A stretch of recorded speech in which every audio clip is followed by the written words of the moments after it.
Сәлеметсіздер ме?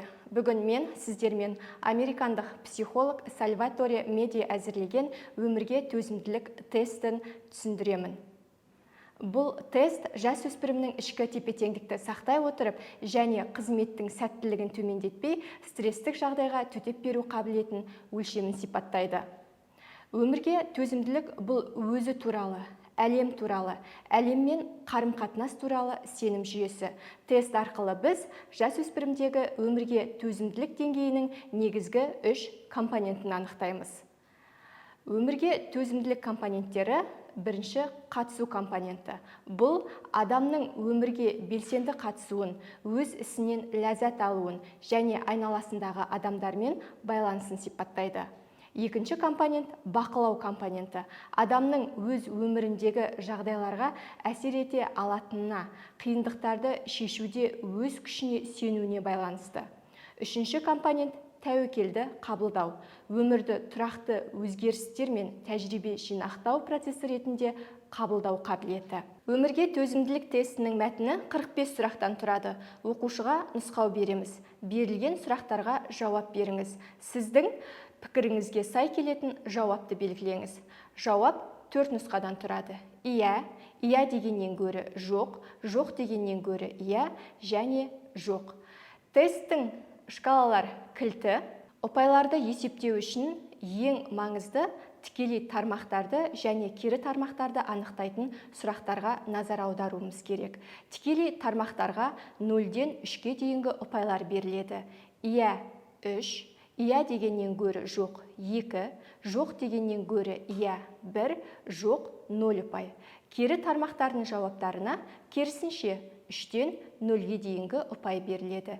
Иә 0, иә дегеннен гөрі жоқ 1, жоқ дегеннен гөрі иә 2 және жоқ 3 балл. Содан кейін тікелей және кері пункттер бойынша әрбір жеке шкаланың ұпайлары, яғни қатысу, бақылау және тәуекелді қабылдау шкалалары бойынша жинақталады. Әрбір шкала бойынша ұпайлар қосындысы шығарылады. Әрі қарай өмірге төзімділіктің жалпы ұпайы есептеледі. Деректерді 3 кіші шкала бойынша қорытындылау арқылы шығады. Яғни қатысу, бақылау және тәуекелді бақылау деңгейі бойынша. Енді мына жерге назар аударсақ, бұл жерде бізде тікелей пункті және кері пункті анықтайтын сұрақтар берілген. 3 деңгей бойынша: қатысу, бақылау, тәуекелді қабылдау. Мысалыға, қатысу компонентіне назар аударсақ, тікелей пункті анықтайтын сұрақтар 4, 12, 22, 23, 24, 29, 41. Осы аталған сұрақтар қатысу компоненті бойынша тікелей пункті анықтайтын сұрақтар. Мысалыға, бақылау компонентіне назар аударайық. Кері пункт бойынша анықтайтын сұрақтары 1, 5, 6, 8, 16, 20, 27, 31, 35, 39, 43. Осы көрсетілген кері пункттегі сұрақтар бойынша біз бақылау компоненті бойынша баланың деңгейін анықтайтын боламыз.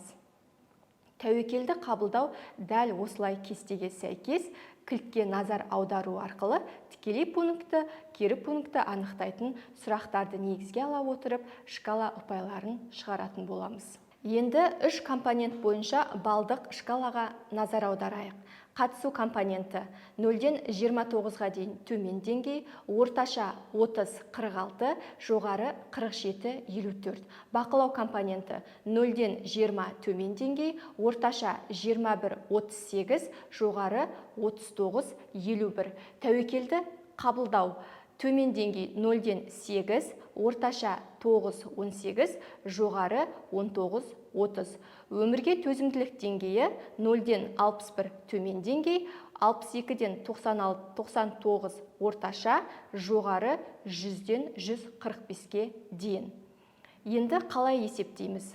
Жалпы балл 3 шкаланың қорытындысы, яғни қатысу компоненті, бақылау компоненті, тәуекелді қабылдау компонентінен шыққан ұпайлар санын қосу арқылы баланың өмірге төзімділік деңгейін анықтаймыз. Өмірге төзімділік компоненттері.